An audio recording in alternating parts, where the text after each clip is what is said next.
புத்தகம் மட்டும்தான் சிந்திக்க வைக்கும். இன்றைக்கி மொபைல் ஃபோன் ஒன்று பார்த்துக்கிட்டே இருக்கோம் இல்லையா?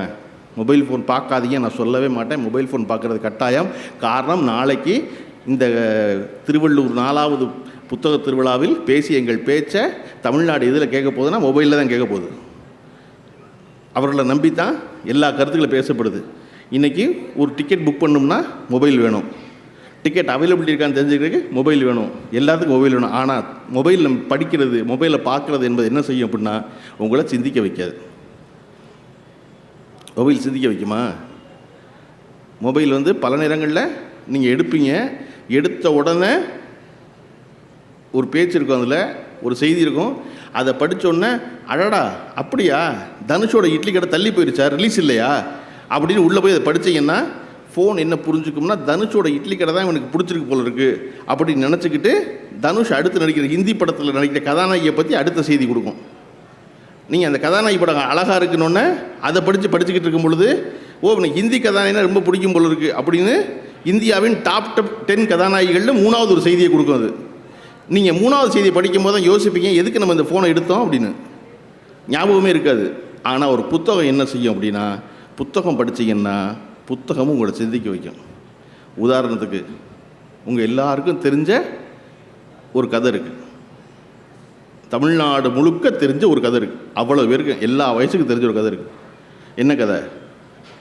பாட்டி வடை சுட்ட கதை. பாட்டி வடை சுட்ட கதை கேட்டிருக்கோம்ல, நம்ம எல்லாருக்கும் தெரியும்ல, கரெக்டாக? அந்த பாட்டி வடை சுட்ட கதையை படமாக எடுக்க போனால் எவ்வளவு கஷ்டம்னு பாலுமேந்திரா சொல்லுவார். ஒரு ஊரில் ஒரு பாட்டி இருந்தாங்க, அந்த பாட்டி வடை சுட்டுக்கிட்டு இருந்தாங்க, ஒரு மரத்தடியில் உட்காந்துருந்தாங்க, வடை சுட்டுக்கிட்டு இருந்தாங்க. காக்கா வந்துச்சு, ஒரு வடையை தூக்கிட்டு போணுச்சு, மரத்தில் உட்காந்துருந்துச்சு, நரி வந்துச்சு, காக்கா ஒரு பாட்டு பாடுனுச்சு, காக்கா காக்கான்னு கத்துனுச்சு, வடை கீழே விழுந்துருச்சு, நரி தூக்கிட்டு ஓடிடுச்சு. தான் கதை. இந்த கதையில் ஒரு குழப்பம் இல்லை. இந்த கதையை படமாக எடுக்க போனால் என்னாகும்? ஒரு ஊரில் அப்படின்னா எந்த ஊர்? சென்னையா, திருவள்ளூரா, நாயுடு சாலையா, எந்த ஊருன்னு இருக்கு இல்லையா? சின்ன ஊரா பெரிய ஒரு ஊர்னா எந்த ஊர்னு காட்டணும். அந்த ஊரில் ஒரு மரத்தடி. எந்த மரத்தடி? ஆலமரமா, அரச மரமா, வேப்ப மரமா, எந்த மரத்தடியும் ஒரு மரத்தடி காட்டணும். மரத்தடியில் ஒரு பாட்டி உட்காந்துதான். பாட்டினா பாட்டி வயசு எது? 50 80? பாட்டி தாத்தா இருக்காரா? பொட்டு வச்சுருந்தாங்களா, வைக்கலையா? தாத்தா இல்லைன்னா வெள்ளை சீலை கட்டியிருந்தாங்களா, இல்லை கலர் புடவை தான் கட்டியிருந்தாங்களா? இத்தனையும் சொல்லி ஒரு பாட்டி, அந்த பாட்டி ஒரு வடை சுட்டாங்க. என்ன வடை? மசால் வடையா, உளுந்த வடையா, கீரை வடையா? அந்த சுட்ட வடையை தூக்கிட்டு போக வந்த காக்கா என்ன காக்கா? சாதா காக்காயா, அண்டங்காக்காயா? அது தூக்கிட்டு போய் உட்கார்ந்த மரம் என்ன மரம்? இன்னொரு வேப்ப மரமா, இன்னொரு அரச மரமா? வந்த நரி எந்த நரி? சாதா நரியா, பனங்காட்டு நரியா? இத்தனை கேள்வியோடு தான் ஒரு பழக்கட்டு. இப்போ நான் பழக்கத்தை என்ன செய்கிறேன்னா, எனக்கு பிடிச்ச ஊர் திருவள்ளூர். திருவள்ளூரில் ஒரு பாட்டி உட்காந்துருந்தா, அந்த பாட்டி 50 வயசு.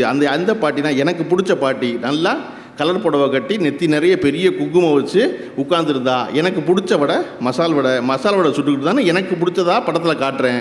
அதுவெல்லாம் உங்களுக்கும் பிடிச்சிருந்தா படம் நல்ல படங்கிறீங்க, அதுவெல்லாம் உங்களுக்கு பிடிக்கலன்னா அது படம் நல்ல படம் இல்லை. ஆனால் அதே கதையை புத்தகத்தில் படிக்கும்போது ஒரு குழப்பம் இல்லை. ஒரு ஊரில் ஒரு பாட்டி இருந்தா. எந்த பாட்டி? எனக்கு பிடிச்ச பாட்டி, நான் மனசுக்குள்ளே கற்பனை பண்ணிக்கிற பாட்டி. ஒரு ஊர், அது என் ஊர். என்ன வடை? எனக்கு பிடிச்ச வடை. எனக்கு என்ன வடை பிடிக்கும்? கொஞ்சோண்டு வெங்காயம் போட்டு உளுந்த வடை சுட்டால் ரொம்ப பிடிக்கும். அப்போ என் மனம் அதை காட்சி ஆக்குது. அது தொடர்பாக நான் சிந்திக்கிறேன். உளுந்த வடை சுட்டோன்னு படித்த உடனே என் மனசு உளுந்த வடை பிடிச்சிருந்தா நிப்பாட்டிட்டு புத்தகத்தை மூடிட்டு, ஒரு தடவை போன வாரம் எங்கள் ஆத்தா உளுந்த வடை சுட்டால ரொம்ப நல்லா இருந்துச்சுல்ல அப்படின்னு அது தொடர்பாக யோசிக்கிறேன். எப்போவுமே எனக்கு உளுந்த வடை பிடிக்குங்கிறதுனால என்னை பார்க்கும்போதெல்லாம் எங்கள் ஆத்தா உளுந்த வடை சுடுவாள்ல அப்படின்னு வடையிலிருந்து என்னுடைய சிந்தனை எங்கள் ஆத்தாவுக்கு போகுது. எங்கள் ஆத்தா எங்கே வடை சுட கற்றுக்கிட்டா? எங்கள் ஆயா கிட்ட கற்றுக்கிட்டா. ஆனால் எங்கள் ஆயா வடைக்கு வெங்காயம் போட மாட்டா, வெங்காயம் போடாமல் சுடுவா. எங்கள் ஆத்தா தான் வெங்காயம் போடுவா அப்படின்னு இது தொடர்பாக ஒன்றை தொட்டு சிந்தித்து கொண்டே இருக்கிறேன். படமாக காட்சியாக பார்க்கும்போது எனக்கு சிந்தனையே கிடையாது. ஒரு ஊர் பாட்டி வடை சுட்டா அப்படின்னு கடந்து போய்கிட்டே இருக்குது காட்சி. கடந்து போய்கிட்டே இருக்கும்போது என் சிந்தனைக்கு அங்கே இடமே கிடையாது. அப்படி தான் நம்ம செல்ஃபோனில் பார்க்குற எதுக்கும் நம்முடைய சிந்தனைக்கு இடம் கிடையாது. அது காட்சியாக கடந்து கடந்து போய்கிட்டே இருக்கும். ஏங்க பேப்பர் படிக்கிறது இல்லையான்ற பேர் கேட்டா அவ்வளோ பேர் நீ சொல்கிற பதில் அதான் எல்லா நியூஸும் ஃபோனில் வந்துடுதே அப்படிமா. ஃபோனில் வராது. வர்றதை பற்றி நீங்கள் சிந்திக்க முடியாது. கையில் பேப்பரை எடுத்து பிரித்து படித்தீங்கன்னா தான் தர்மேந்திர பிரதான் மன்னிப்பு கேட்டார் அப்படிங்கிறது படிக்க முடியும். அப்போ தான் தர்மேந்திர பிரதான் ஏன்பா மன்னிப்பு கேட்டார் அப்படின்னு தோணும். ஆமாம் தமிழர்கள்லாம் அநாகரிகமானவர்கள் பேசிவிட்டார், அதுக்காக எல்லோரும் கத்துனாங்க, அதுக்கு மன்னிப்பு. தமிழர்கள் ஏன்பா அநாகரிகமான பேசினார் அவர் அப்படின்னு சிந்திக்கணும்னா கையில் பேப்பர் 3 ரூபா கொடுத்து வாங்கினா தான் இதுவெல்லாம் சிந்தனை வரும். 2 நாள் கழித்து அதே பேப்பர் என்ன எழுதும்னா 3ஆம் பக்கத்தில் இதை போல் டெல்லியில் யாரெல்லாம் இந்த 75 வருஷமாக தமிழ்நாட்டை பற்றி தப்பாக பேசியிருக்காங்கன்னு ஒருத்தர் எழுதுவார். விஷ்ணுபுர சரவணன் ஒருத்தர் எழுதுவார். இவங்க ரொம்ப காலமாக டெல்லியில் இந்த வேலையை பார்த்துக்கிட்டு இருக்காங்களா அப்படின்னு 3ஆவது நாள் தெரிஞ்சுக்குவோம். 5ஆவது நாள் அன்றைக்கி நடுப்பக்கத்தில் கட்டுற வரும். எப்பொழுதுமே தென்னாட்டை வந்து வடநாட்டில் இருக்காளுக்கு பிடிக்காது அப்படின்னு கட்டுற வரும். இதெல்லாம் எதில் வரும்னா நீங்கள் கையில் பேப்பராக எடுத்து படித்தா தான் வரும். ஃபோனில் பார்த்தீங்கன்னா அது வராது. நீங்கள் நினச்சிக்குவீங்க நான் தான் நியூஸ் படிச்சுட்டேனேன்னு, எனக்கு தான் நியூஸ் வந்துருச்சேன்னு, எனக்கு தான் எல்லா செய்தியும் ஃபோனில் வருதுன்னு. வராது. அப்போ ஒரு நாளிதழ் படிக்க துவங்குற இடத்துல இருந்து தான் ஒரு படிப்பு ஆரம்பிக்குது. தயவு செஞ்சு எல்லோரும் முதல்ல வீட்டில் உங்களுக்கு பிடிச்ச ஒரு பேப்பர் வாங்கணும். நீங்கள் பேப்பர் வாங்கினீங்கன்னா உங்களுக்கு அரசியல் புரிஞ்சிடும். அது எந்த பேப்பர் வேணாலும் வாங்குங்க, ஆனால் ஒரு பேப்பர் வாங்குங்க. வீட்டில் இங்கிலீஷ் பேப்பர் வாங்குங்க. 5 ரூபா கொடுத்து ஒரு இங்கிலீஷ் பேப்பர் வாங்குங்க. 5 ரூபா கொடுத்து இங்கிலீஷ் பேப்பர் வாங்கினீங்கன்னா உங்கள் வீட்டில் இருக்க புள்ள அதுக்கு பிடிச்ச அந்த கடைசி பக்கத்து ஸ்போர்ட்ஸையாவது பிரித்து படிக்கும். அந்த பிள்ளைக்கு கண்டிப்பாக வந்து இன்றைக்கி கிரிக்கெட் பிடிக்கும்ல, கிரிக்கெட் பிடிக்கலாம், செஸ் பிடிக்கும், செஸ் பிடிக்கலாம், ஃபுட்பால் பிடிக்கும், ஏதோ விளையாட்டே பிடிக்க வேண்டாம், வெள்ளிக்கிழமை வர இங்கிலீஷ் நியூஸ் படிக்கும்ல, நடிகர்களை பற்றி படிக்கும்ல, சினிமா செய்தி படிக்கும்ல, பேப்பரில் படித்தா புள்ள மெதுவாக கடைசி பக்கத்துலேருந்து கொஞ்சம் கொஞ்சமாக பக்கத்துக்கு வரும். பக்கத்துக்கு வந்தால் அந்த புள்ளையோட இங்கிலீஷ் நல்ல இங்கிலீஷ் ஆகும். பிள்ளையை கொண்டு போய் பெரிய பிரமாதமாக நம்ம கான்வென்ட் ஸ்கூலில் சேர்க்கறதுனால நம்ம வீட்டு பிள்ளை இங்கிலீஷ் பேசவே பேசாது. ஏன்னா நம்ம வீட்டில் நம்ம இங்கிலீஷ் பேசுகிறது இல்லை, அதனால பிள்ளை இங்கிலீஷ் பேசாது. ஆனால் பிள்ளைக்கு ஒரு வொக்காபுலரி வளர்க்க முடியும், வார்த்தைகளோடு பழக்கத்தை ஏற்படுத்த முடியும்னா பேப்பர் கிடந்துச்சுன்னா குறைஞ்சபட்சம் தலைப்புச் செய்தி படித்தா அந்த பிள்ளைக்கு ஒரு வொக்காபுலரி வரும். வொக்காபுலரி வந்துச்சுன்னா என்றைக்கு பேச வேண்டிய அவசியம் ஏற்படுதோ அன்னைக்கு அந்த புள்ள வார்த்தையை தேடாது. நான் ஆங்கிலத்தை வந்து பாடமாக படித்த பொழுது எனக்கு ஆங்கில இலக்கணம் கிடையாது. என் கல்லூரியில் நம்ம மொழி படிக்க போனால் இலக்கணம் படிப்போம்ல, இலக்கியம் படிக்க போனால் இலக்கணம் படிப்போம்ல. அப்போ நான் என் பேராசிரியரை கேட்டேன், 3 வருஷம் நான் இங்கிலீஷ் படிக்கிறேன், ஆனால் எனக்கு கிராமரே இல்லையே ஏன்னு கேட்டேன். அப்போ என் பேராசிரியர் சொன்னார் என்கிட்ட, உனக்கு ஈறுகட்ட எதிர்மறை பெயரச்சம் தெரியுமான்னு கேட்டார் தமிழில். அப்படின்னா அப்படின்னு நான் ஈறுகட்ட எதிர்மறை பெயரச்சம் தெரியாமல் தான் நல்ல நீ தமிழ் இலக்கணம் ஏதாவது உனக்கு தெரியுமா? தெரியாது அப்படின்னு. நல்ல தமிழ் பேசுகிறேல? ஆமாம். எப்படி பேசுகிறேன்? பேசுகிற அதனால் நல்ல தமிழ் பேசுகிற. அப்படி இங்கிலீஷை பேசு, நல்ல இங்கிலீஷ் பேசுவேன். உனக்கு எதுக்குடா கிராமர்னாரு. நீங்கள் ப்ரெசன்ட் டென்ஸும் பாஸ்ட் டென்ஸும் ப்ரெசன்ட் ஃபியூச்சரும் சொன்னீங்கன்னா குழப்பம்தான் வரும். இஸ்ஸா வாசா வில்லா உட்டா அப்படின்னு தேவையில்லை, அதை பேசு வந்துடும்னாரு. அப்போ பேசுவதற்கு நமக்கு வார்த்தை வேணும். வார்த்தை இல்லாததுனால தான் இன்றைக்கி டெலிவிஷனில் அவ்வளோ பேரும் சார் நீங்கள் வேறு லெவல் சாருங்கிறான், நீங்கள் வேறு மாதிரி சாருங்கிறான், வச்சு செஞ்சிட்டீங்க சாருங்கிறான். இதை தவிர வேறு ஒன்றுமே ஏன் சொல்ல மாட்டேங்கிறான்? வார்த்தை கிடையாது. வார்த்தை பேச வரணும்ல. எப்போ வரும்? புத்தகம் படித்தா வார்த்தை தெரியும். தமிழில் ஒவ்வொரு சொல்லுக்கும் 20 வார்த்தை வச்சுருக்கோம், தெரியணும்ல, தெரிஞ்சால் தானே சொல்லுவான். அதை போல் இங்கிலீஷ் சொல்லணும்னா, இங்கிலீஷில் பேசணும்னா அதை படிக்க தொடங்கணும். நீங்கள் 30 வயசு ஆயிடுச்சுன்னா சந்திக்கிற முதல் கேள்வி என்ன இருக்கும்னா, உடம்புக்கு ஒன்றும் இல்லைல்ல அப்படிமா. நீங்கள் 40 வயசு ஆனதுக்கப்புறம் சுகர் இருக்குது அப்படின்னு ஒரு கேள்வி வரும். நீங்கள் சுகர் இல்லைன்னா அடுத்து ப்ரெஷர் இருக்கான்னு கேட்பான். ப்ரெஷர் இல்லைன்னா தைராய்டு செக் பண்ணிக்கலாம் அப்படிமா. வேறு ஒன்றும் இல்லை இல்லைம்மா. நமக்கு எதாவது 40 வயசுக்கு அப்புறம் நீங்கள் நோயின்னு சொன்னால் தான் எய்தாப்பில் கேட்குறவன் நிம்மதியாவான். பரவாயில்லப்பா நமக்கு இருக்குது அவருக்கு இருக்குது அப்படின்னு. நான் நல்லா இருக்கேன்னு சொன்னால் நிம்மதி ஆகவே மாட்டான். நீங்கள் எதுக்கு டாக்டரை ஒரு தடவை பார்த்து ஒரு கம்ப்ளீட் செக்அப் பண்ணிக்கிட்டு இருக்கம்மா. ராத்திரி 7 மணிக்கு மேலே சாப்பிடாதீங்கம்மா. ரைஸ் நல்லதுக்கு இல்லைம்மா. ஒயிட்டெல்லாம் குறைங்கம்மா. எதுவெல்லாம் வெள்ளையாக இருக்கோ அதெல்லாம் குறைக்கணும். சீனியை குறைங்க, அரிசியை குறைங்க, மாவை குறைங்க, இதெல்லாம் என்ன குறையும். எனக்கு என்ன சந்தேகம் வரும்னா, இதெல்லாம் எங்கள் ஐயா இப்போ சாப்பிட்டாரேடா, ராத்திரி கஞ்சியானடா குடித்தாரு, நல்லா தானே இருந்தார் 87 வயசு. இப்போ திடீர்னு ராத்திரி சோறு சாப்பிடான்னு சொல்லிக்கலான்னு கேள்வி இருக்கு எனக்கு. ஆனால் தொடர்ச்சியாக நம்ம உடம்பை பேணுவதை பற்றி நிறைய சொல்லிட்டு, இப்போ நீங்கள் யூடியூப் எடுத்து பார்த்தீங்கன்னா உங்களுடைய சாப்பாடு சரிவீதமாக இருக்கணும். புரோட்டீன் சேர்த்துக்கிட்டு இருக்கீங்களா, ஃபைபர் இருக்கா, நார்ச்சத்து இருக்கா, இதுக்கு என்ன சாப்பிட்றீங்கம்மா, இவ்வளோ சொல்கிறான்ல, உடல் காக்கிறான்ல எல்லாரும். இவன் எவனாவது மனநலம் காக்கிறான்னு கேள்வி யோசிச்சு பார்த்தீங்கன்னா யாருமே மனநலம் காக்கிற பற்றி சொல்லவே மாட்டான். படித்த மருத்துவர்களும் மனநலம் காப்பதை பற்றி சொல்கிறதில்ல. இதை போன்ற திடீர் மருத்துவர்கள் இருக்காங்க இல்லையா, யூடியூப்லேயும் ஃபோன்லேயும் வர்றவங்க, அவர்களும் மனநலம் சொல்கிறதில்ல. உடல் நலத்தோடு சேர்த்து மனநலத்தை பார்க்க வேண்டியது என்ன முக்கியம் அப்படின்னா, அதற்கான வாழும் உதாரணம் யாருன்னா இளையராஜா. 82 வயசில் ஒருத்தர் இன்றைக்கி கிளம்பி லண்டனுக்கு போய் நல்லா கிச்சனு உலக்குக்கு கோட்டு போட்ட மாதிரி நிற்பார். வீட்டில் அரிசி அளக்கிற உலக்கு இருக்குது பார்த்துருக்கீங்களா, ஒரே மாதிரி இருக்கும். இவருக்கு வயசு 82 இருக்கும். மேடையில் நின்று 5 மணி நேரம் கச்சேரி நடந்துச்சுன்னா 5 மணி நேரத்தில் 2 தடவை ஹார்லிக்ஸ் குடிக்கிறக்கா 5 நிமிஷம் உட்காருவார். மிச்சம் மொத்த மணி நேரம் 4 மணி நேரம் 5 மணி நேரம் நிற்பார். நேற்று அந்த ஃபில்ஹார்மோனிக் ஆர்கெஸ்ட்ராவில் அங்கே இருக்க ஆட்கள்லே வயதானவர் அவர் தான். ஆனால் அவர்களோடு அவ்வளோ உற்சாகம் வந்தவர் தான். காரணம் என்ன அப்படின்னா 82 ஆண்டு காலமாக மனநலம் பேணியது. ஒருத்தர் எப்படி உடம்பை ரொம்ப நல்லா வச்சுக்கிறாரோ அப்படி நினைவாற்றலையும் மூளையும் ரொம்ப நல்லா வச்சுக்கிற முக்கியம். நினச்சி பாருங்கள், 75 வாத்திய கலைஞர்கள் வாசிப்பதற்கு எந்த குழப்பமும் இல்லாமல் ஒவ்வொரு 16 மணி நேரம் இடைவெளியாக 4 துண்டு புதிய இசை ஒன்றை எழுதி அதை உலகம் வியக்கும் வண்ணம் ஒருத்தர் 82 வயசில் செஞ்சுட்டு சென்னை ஏர்போர்ட்டில், நான் 82 வயசு நினச்சிக்காதீங்க, இதுதான் தொடக்கம், இனிமே தான் நிறைய செய்ய போகிறேன்னு ஒருத்தர் உற்சாகமாக பேசுகிற காரணம் அவருடைய மனநலம் மிக நன்றாக இருந்தது. அப்போ அந்த மனநலத்தை ஞாபகத்தை நம்ம செய்யணும்னு என்ன செய்கிறது? நமக்கு 40 வயசில் ஃபோன் நம்பர் ஞாபகத்துக்கு வர மாட்டேங்குது. அவர் ஒரு நல்ல பாட்டு கேட்டேன், அது என்ன பாட்டு அப்படின்னு. டேய், நல்ல பாட்டை நான் எப்படி யோசிப்பேனி? அந்த 3வது ஒருத்தர் இருந்தார், ஞாபகம் இருக்க உனக்கு, பேங்க்கில் கூட வேலை பார்த்தாரு அப்படின்னு பொண்டாட்டி கூப்பிட்டு கேட்பான் 40 வயசில். ஏன் மறக்குது?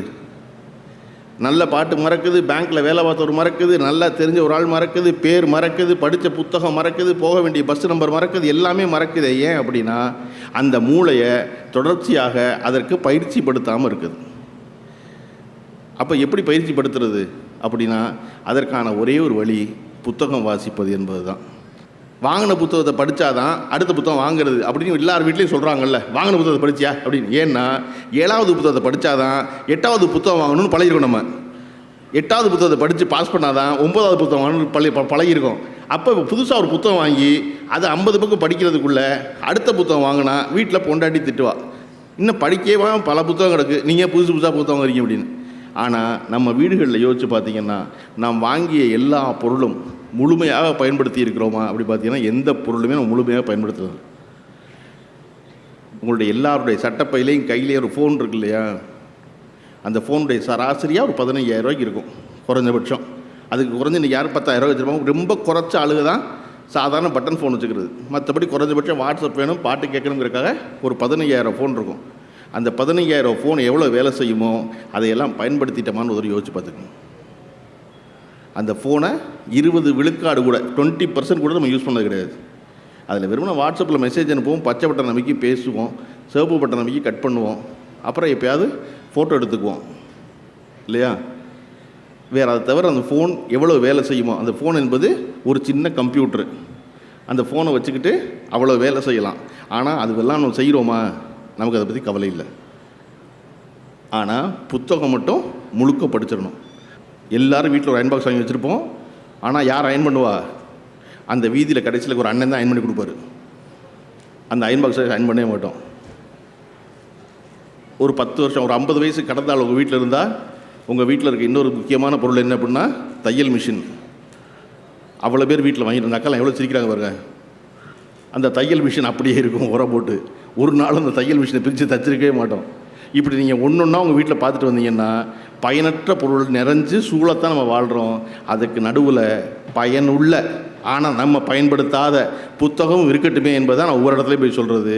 படிக்கணும்ல, படிக்க ஆசைப்படுறோம்ல, என்ன செய்யணும்னா ஒரு நாளைக்கு குறைஞ்சபட்சம் 10 பக்கம் படிக்கிறதுங்கிற பழக்கத்துக்கு வந்தால் புத்தகம் படிக்கிறது ரொம்ப சாதாரணமாயிரும். 10 பக்கம் படித்தா மாதத்தில் 300 பக்கம் படிச்சிருவோம். 300 பக்கம் படித்து ஞாபகம் வச்சுக்க முடியலையே அப்படின்னா, படித்ததை உங்களுக்கு பிடிச்சதை பக்கத்தில் இருக்க ஆள்கிட்ட, பக்கத்து வீட்டுக்காரர்கிட்ட, உங்கள் அலுவலகத்தில் இருக்க ஆள்கிட்ட அந்த புத்தகத்தை பற்றி பகிர்ந்துக்குங்க, பேசுங்க. உங்களுக்கு இந்த புத்தகம் ஞாபகத்தில் இருக்கும். மீண்டும் நீங்கள் படித்தீங்கன்னா பிள்ளைய படிக்கும், நீங்கள் படிக்கலைன்னா புள்ள படிக்காது.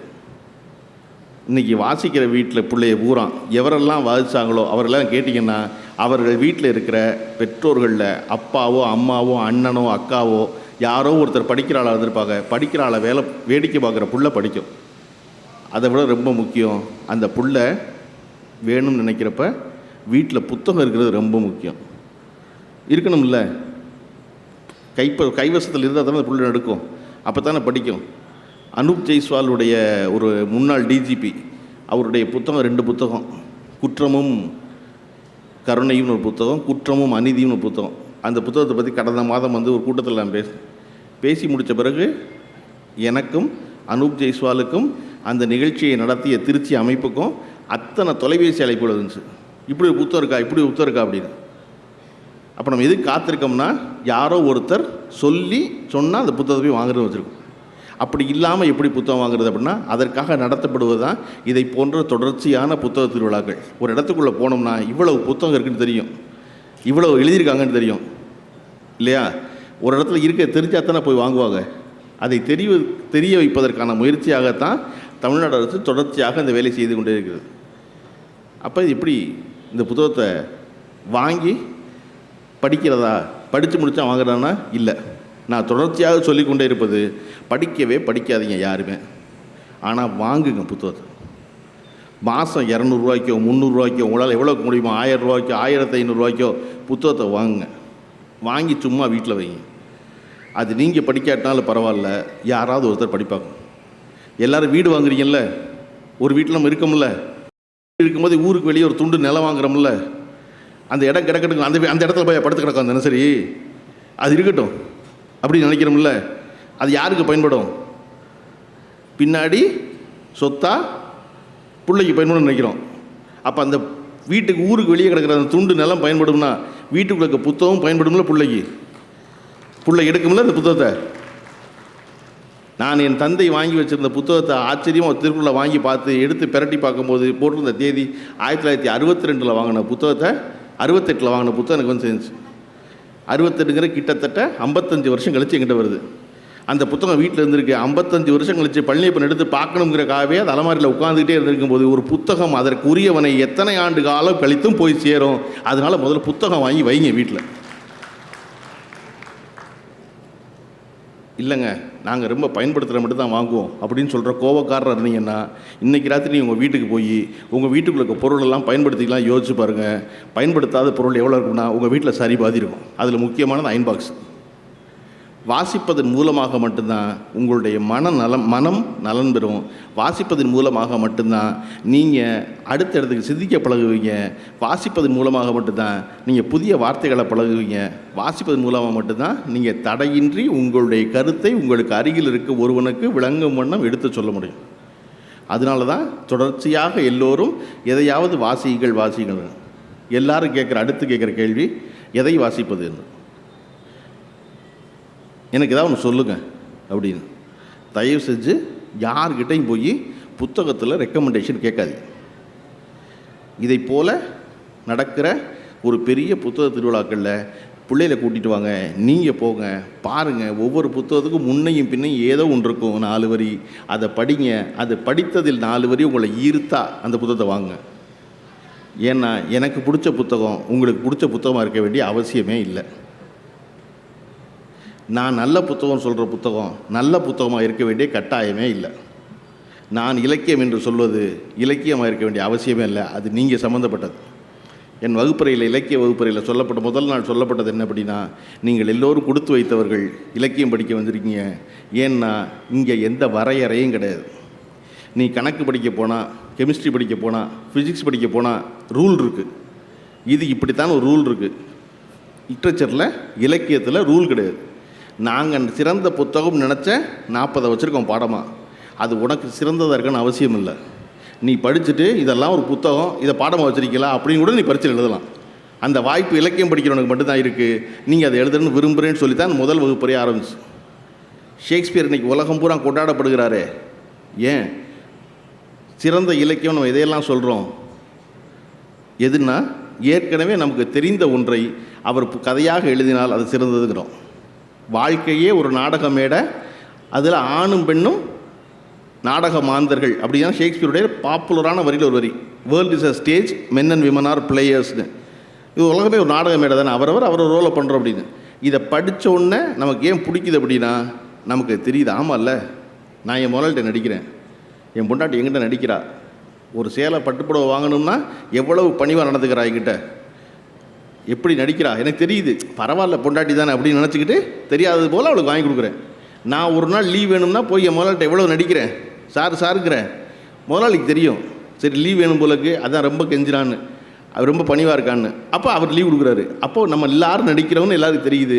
அதை ஷேக்ஸ்பியர் எழுத போகும் பொழுது ரொம்ப நல்லா எழுதியிருக்கான்ல அப்படிங்கிறோம். ஏன்னா அது ஏற்கனவே எனக்கு தெரியும். எது சிறந்த இலக்கியமாகுது அப்படின்னா எது ஏற்கனவே எனக்கு தெரியுமோ அதை ஒருத்தர் வார்த்தையில் வடிக்கும்போது நல்லா எழுதுறாருல அப்படிங்கிறோம். இளையராஜாவுடைய பாட்டை நமக்கு ஏன் ரொம்ப பிடிக்குது? எல்லா பாட்டும் ஏற்கனவே நம்ம எங்கேயோ கேட்ட மாதிரியே இருக்கும். இந்த பாட்டை கேட்டிருக்கோம் நம்ம அப்படின்னு இருக்கும். அது ஏதோ ஒரு காலத்தில் எங்கேயோ கேட்டது போல இருக்கும். அது நம்ம மனசுக்குள்ளே இருக்க பாட்டு, அதை சொல்லுவதால் இளையராஜா அவ்வளோ பிடிச்சிருக்கு. அதை போல் எப்பொழுதும் எனக்கு என்ன தெரியுமோ, நான் எதை விரும்புகிறேனோ அதுதான் சிறந்த இலக்கியமாக பார்க்கப்படுகிறது. அது இல்லாமல் ஒன்று இருக்கா? ஒன்று இருக்குது.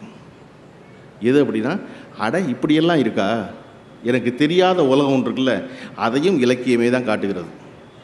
நீங்கள் தோட்டி மகன்னு ஒரு நாவல் இருக்கும், ஒரு ரொம்ப சின்ன நாவல். எடுத்து படித்து பார்த்தீங்கன்னா, வாங்கி படித்து பார்த்தீங்கன்னா ஒரு புத்தகம் உங்களை படித்தா சிரிக்க வைக்கும். படிக்கும்போது சிரிப்பீங்கல்ல, படித்தா ரொம்ப மனம் கனத்து அழுக வரும் இல்லையா, படித்தா ரொம்ப பிடிச்சிருக்க மாதிரி தோணும். ஒரு புத்தகம் படிக்கும்போது நாருமா? புத்தகம் எப்படிப்பா நாரும் அப்படின்னா, தோட்டி மகன் வாங்கி படிக்க நாரும் புத்தகம். அது கழிப்பறைகளை சுத்தம் செய்து கொண்டிருக்கிற மலக்கூடைய தலையில் சுமந்துட்டு போகிற ஒருத்தன் கதை. அவன் பிள்ளைய படிக்க வச்சுன்னு நினைப்பான். அந்த புத்தகம் படிச்சிங்கன்னா உங்களுக்கு நாரும். இவ்வளவு மோசமான நிலையிலா இன்னும் மனிதர்கள் வாழ்ந்து கொண்டிருக்கிறார்கள். இன்னமும் பிறருடைய கழிவை சுத்தம் பண்ணுறது ஒருத்தர் பண்ணிக்கிட்டு இருக்கான தலையில் தூக்கி அப்படிங்கிற எண்ணம் இருக்கு இல்லையா, அது எனக்கு அறியாத இடம். அறியாத ஒன்றை அறிந்து கொள்வதும் புத்தகம் மூலமாக தான் அறிந்து கொள்கிறோம். நமக்கு தெரிந்தது ஒன்றை ரசிப்பது ஒன்று, தெரியாத ஒன்றை ஆச்சரியமாக தெரிஞ்சுக்கிறதும் அவர்களுடைய வலிக்காக நம்ம வேதனைப்படுவதும் புத்தகங்கள் வழியாக அப்படி தான் நடக்கும். காந்திய ரயில்வே லைன்லேருந்து கீழே தள்ளினா நிறவரி கொண்ட ஒரு தென்னாப்பிரிக்கனுக்கு நமக்கு தெரியுமா இருக்காது, பார்த்தோமா? ஆனால் புத்தகங்கள் வழியாக பார்த்தோம். நம்ம எல்லாருடைய மனசுக்குள்ளேயும் காந்தி ஒரு தடவை ரயிலிருந்து தள்ளப்பட்ட நினைவு நமக்கு இருக்கு காரணம் புத்தகங்கள்னால இல்லையா.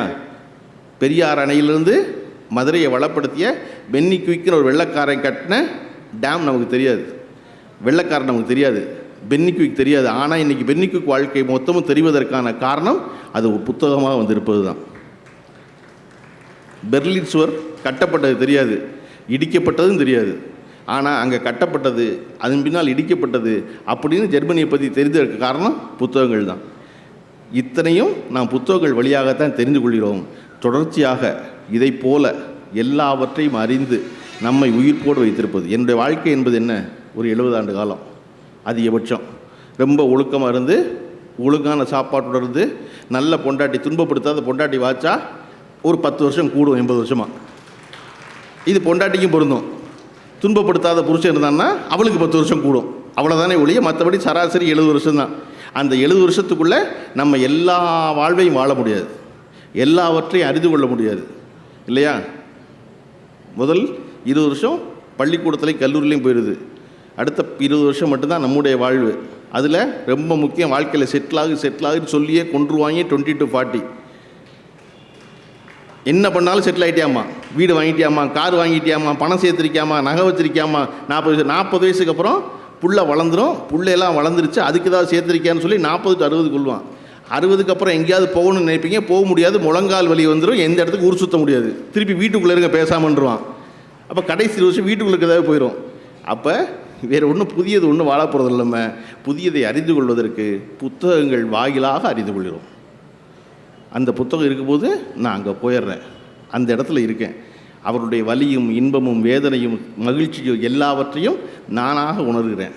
அப்போ இந்த ஒரு பிறப்பில் நான் பல பிறப்புக்கான வாழ்க்கையை வாழ்வது எதர் வழியாக வாழுகிறேன்னா புத்தகங்களின் வழியாக வாழுகிறேன். உங்களுக்கு பல பிறப்பு பிறக்கணுன்ற ஆசை இருக்குது, பல வாழ்க்கை வாழணும் ஆசை இருக்குது. அதுக்கு இவ்வளவு புத்தகங்கள் இருக்கும்போது அந்த புத்தகங்களை விட்டு விடாமல் தொட்டு பற்றி கொள்ள வேண்டியது முக்கியம். பற்றி கொண்டால் எல்லோர் வாழ்வும் வளமாகும். எல்லோர் வாழ்வும் வளமாகட்டும். வந்திருந்த அனைவருக்கும் நன்றி, வணக்கம்.